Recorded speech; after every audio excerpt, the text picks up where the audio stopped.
मालिकेच्या पुढील काही येणाऱ्या भागांचे अपडेट जाणून घेऊया आपल्या या व्हिडिओमध्ये। तर आता समरने स्वानंदीच्या बाबांसाठी स्वानंदीसाठी हे एवढं सगळं केलेलं असतं, मग आता स्वानंदीला सुद्धा इच्छा असते समरसाठी काहीतरी करण्याची।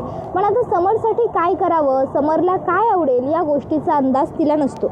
मग ती आता पुन्हा एकदा आनंदला आणि निकिताला भेटते आणि मग आनंद आणि निकिताला ती म्हणत असते, मला ना तुमची पुन्हा एकदा थोडीशी मदत हवी आहे, प्लीज कराल का? त्यावर ते विचारतात, काय झालं बोल ना। मग आता लगेचच ती म्हणते, मला यांना काहीतरी गिफ्ट द्यायचं आहे, पण राजवाडेंना काय आवडेल हे मला सुचत नाही आहे, तुम्ही काही सुचवाल का? त्याबरोबर मग आता इथे या दोघांनाही विचार करायला लागलेला असतो। मग आता तिघं मिळून विचार करतात आणि आनंद म्हणतो, अरे यार आपलं ना काकीत कळसा गावाला वळसा। अगं निकिता, आठवतं आहे ना तुला, मागे आपण बोटिंग करायला गेलो होतो। स्वानंदी, समरला बोटिंग खूप आवडतं, अगदी कॉलेजच्या टाईमपासून त्याला बोटिंग आवडतं। पाण्यात असं छान म्हणजे तरंगत असतं ते बोट, ते त्याला खूप आवडतं। त्याबरोबर लगेचच निकिता म्हणते, अगं हो ॲक्च्युली मी कसं विसरू शकते हे Swanandi, boating is the best for summer. तू एक काम कर, समरला बोटिंगच गिफ्ट कर, तू मस्त त्याला बोटिंग करायला घेऊन जा। त्याबरोबर आता लगेचच स्वानंदी म्हणते, बोटिंग? त्यावरती म्हणते, हो, आणि अशी तशी बोटिंग नाही आहे, त्याने कसं तुझ्यासाठी एवढं छान गिफ्ट प्लॅन केलं होतं, तसंच तू त्यालासुद्धा सरप्राईज प्लॅन करून मस्त तिकडे बोलव, काहीतरी एमर्जन्सी असं सांग। त्यावर स्वानंदी म्हणते, पण तुम्हाला वाटतं आहे का मी जर काही एमर्जन्सी आहे असं सांगितलं तर ते येतील म्हणून? नाही, म्हणजे एमर्जन्सी आहे म्हटल्यावर ते येतीलच, पण नंतर जाऊन जर पुढे त्यांना कळलं की काहीही एमर्जन्सी नाही आहे, मी तिकडे त्यांना बोटिंग करायला बोलवलं आहे, तर ते रागवणार नाहीत ना? त्यावर आता आनंद म्हणतो, नाही रागवणार, आणि तो रागवला तर काय करायचं ते मी बघून घेईन। त्यानंतर मग स्वानंदी घरी निघून येते। आता घरी आल्याच्या नंतर मग इकडे आता स्वानंदीने संध्याकाळचा आनंद आणि निकिताला कॉल केलेला असतो। आनंद निकिताला ती म्हणत असते, मला तुमची मदत लागेल, बोटिंगचं सगळं प्लॅनिंग आपण तिघांनी मिळून करायचं, कुठे जायचं, मग ते लोक कुठे जायचं काय जायचं ते सगळं ठरवत असतात। आता अर्पिता काय करते, अर्पिता स्वानंदीचं फोनवरचं बोलणं ऐकते आणि मग आता ती ते सगळं येऊन मलिकाला सांगते। ती मलिकाला म्हणत असते, मॉम बघतेस का त्या स्वानंदीमधलं आणि दादामधलं बॉन्डिंग केवढं हळूहळू वाढत चाललं आहे, ते आता काय तर दोघंजणं बोटिंगला चाललेत, मला ना हे सगळं पटत नाही आहे मॉम। अगं असंच जर पुढे सुरू राहिलं ना तर दादा त्या स्वानंदीच्या प्रेमात पडेल आणि मग मात्र आपल्या हातात काहीही उरणार नाही, कळतंय का तुला? त्याबरोबर मलिका म्हणते, बोटिंगला चाललेत काय, ठीक आहे जाऊ दे, पुन्हा बोटिंग करून घरी येणार नाही। त्यावर ती म्हणते, म्हणजे? मग आता अंशुमनला मलिका सांगते, अंशू तुला समजलं ना मला काय म्हणायचं आहे ते? अंशुमन म्हणतो, हो मॉम, मी एक काम करतो, मी सुद्धा त्यांच्या मागे त्या पॉईंटवर जातो आणि तिकडे जाऊन बोटिंग करतानाच त्यांना कायमचं संपवतो, मी तर हातही खराब करणार नाही, सगळं काम आपोआपच होईल। त्यानंतर स्वानंदी आता दुसऱ्या दिवशी ज्या ठिकाणी तिला जायचं असतं समरबरोबर फिरायला त्या ठिकाणी गेलेली असते। त्या ठिकाणी स्पॉटवर पोहोचल्यानंतर आता सगळी तयारी सगळी अरेंजमेंट तर आधीच केलेली असते। मग स्वानंदी ही समरला कॉल करून त्या ठिकाणी बोलवते। समरला ती सांगते की लवकर या, मला ॲक्सिडेंट झाला एक माझा छोटासा आणि मला लागलं आहे। समर घाबरतो, समरला वाटतं स्वानंदीला किती लागलं आहे, रक्त आलं आहे का, जखम झाली आहे का। मग समर धावत पळत आता त्या ठिकाणी पोहोचतो। तो स्वानंदीला बघतो आणि म्हणत असतो, तुम्ही ठीक आहात ना स्वानंदी मॅडम? त्यावर स्वानंदी लगेच म्हणते, सरप्राईज काय फक्त तुम्हीच देऊ शकता का, आम्ही नाही देऊ शकत। आणि मग नंतर समर आणि स्वानंदी दोघंजणं बोटिंग करू लागतात। आता बोटिंग करताना त्या दोघांनाही छान वाटत असतं, वातावरण अगदी प्रसन्न असतं, उत्तम असतं। मग स्वानंदी अलगद समरच्या खांद्यावरती तिचं डोकं टेकते। दोघंजण आता मस्त बसलेले असतात एकत्र आनंदाने। समर स्वानंदीला म्हणत असतो, मला बोटिंग करायला खूप आवडतं, कितीतरी वर्ष झाली होती मी बोटिंग करून, कितीतरी वर्षात मी पुन्हा बोटिंग केलं नव्हतं, पण तुमच्यामुळे आज मला पुन्हा बोटिंग करण्याची संधी मिळाली, मला खरंच खूप म्हणजे खूपच भारी वाटतंय, खूप मला बरं वाटतंय स्वानंदी, थँक्यू सो मच। आता ते दोघं एकमेकांमध्ये व्यस्त असतात, त्यांचं सगळं सुरू असतं। तर दुसऱ्या बाजूला आता अंशुमन त्या ठिकाणी पोहोचलेला असतो। अंशुमनने स्वानंदी तिकडे पोहोचण्याच्या आधीच ते बोट चालवणार जे दोन लोक असतात त्यांना गाठून पैसे दिलेले असतात आणि सांगितलेलं असतं, मी इशारा केला की यांची बोट पलटी करायची। मग आता त्या माणसाचं लक्ष तर काठावरतीच असतं की कधी हा माणूस इशारा करेल, कधी इशारा करेल. मग आता लगेचच अंशुमन त्याला इशारा करू लागतो. आता त्या माणसाला दिसत नसतं, त्यामुळे अंशुमन हा आता उड्या मारून मारून त्याला इशारा करून दाखवत असतो, उड्या मारत असतो तो. तर इकडे समर आणि स्वानंदी हे मात्र दोघंजणं एकमेकांबरोबर बोलण्यात व्यस्त असतात. ते दोघं पूर्णपणे एकमेकांमध्ये हरवलेले असतात.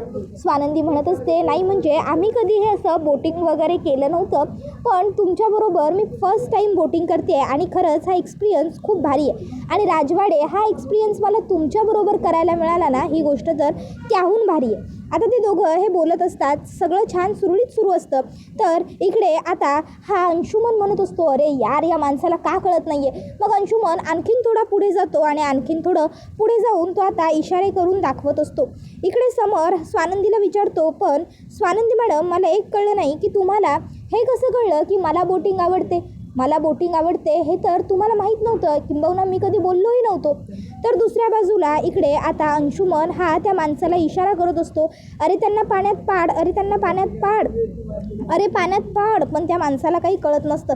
आता अंशुमन हा आणखीन जास्त उड्या मारू लागतो आणि उड्या मारून मारून आता तो दाखवत असतो की यांना पाण्यात पाड, पाण्यात पाड.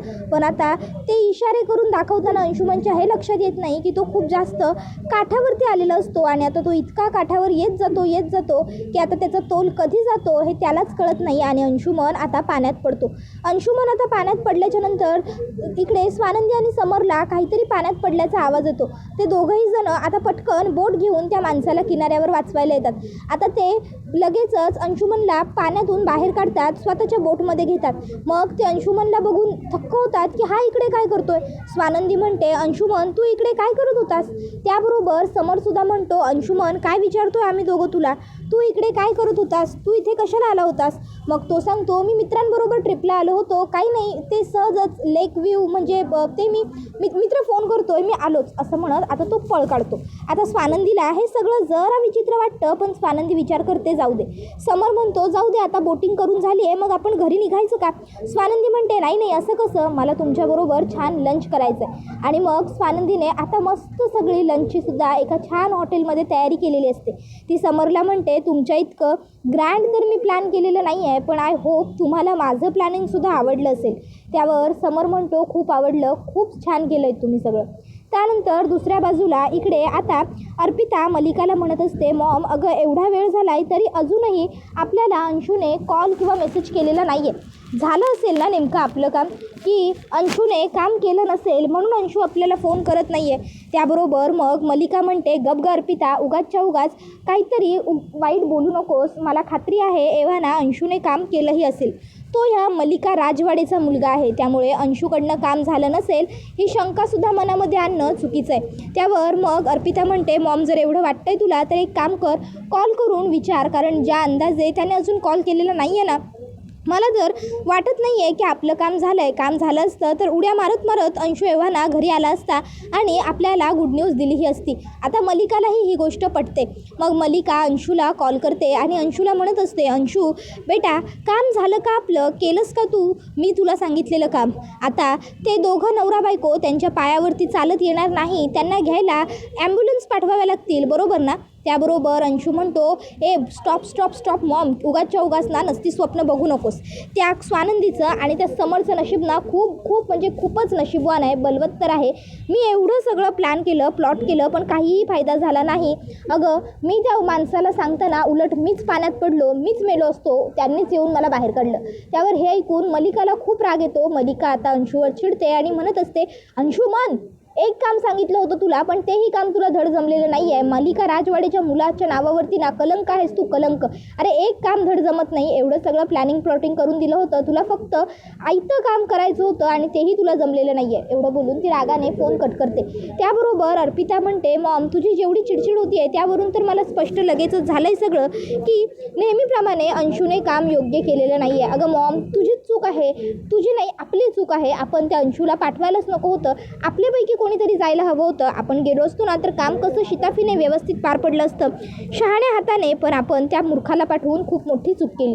तर इकडे समर स्वानंदीचं छान लंच वगैरे झालेलं असतं. थोडा वेळ छान तिकडे ते दोघं जण फिरतात, एकत्र आईस्क्रीम खातात, एकत्र थोडीशी आणखीन जास्त मजा करतात, एकमेकाबरोबर गप्पा मारतात, एकमेकाला नकळतपणे जाणून घेत असतात. त्याबरोबर आता हा व्हिडिओ इथेच संपतो. व्हिडिओ आवडला असेल तर व्हिडिओला लाईक करा, चॅनलवर नवीन असाल तर चॅनलला सबस्क्राईब करा आणि बेल आयकॉन आठवणीने प्रेस करा, जेणेकरून तुम्हाला पुढच्या प्रत्येक व्हिडिओचं नोटिफिकेशन मिळत जाईल आणि सर्व व्हिडिओंचा आनंद हा अगदी उत्तम पद्धतीने घेता येईल. चला तर मग प्रेक्षकांनो, आजच्या पुरतं इथेच थांबूया. पुढचा व्हिडिओ येईपर्यंत ह्या व्हिडिओचा छान पद्धतीने आनंद घेत राहा.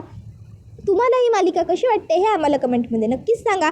टाटा, बाय बाय, धन्यवाद, take care all of you.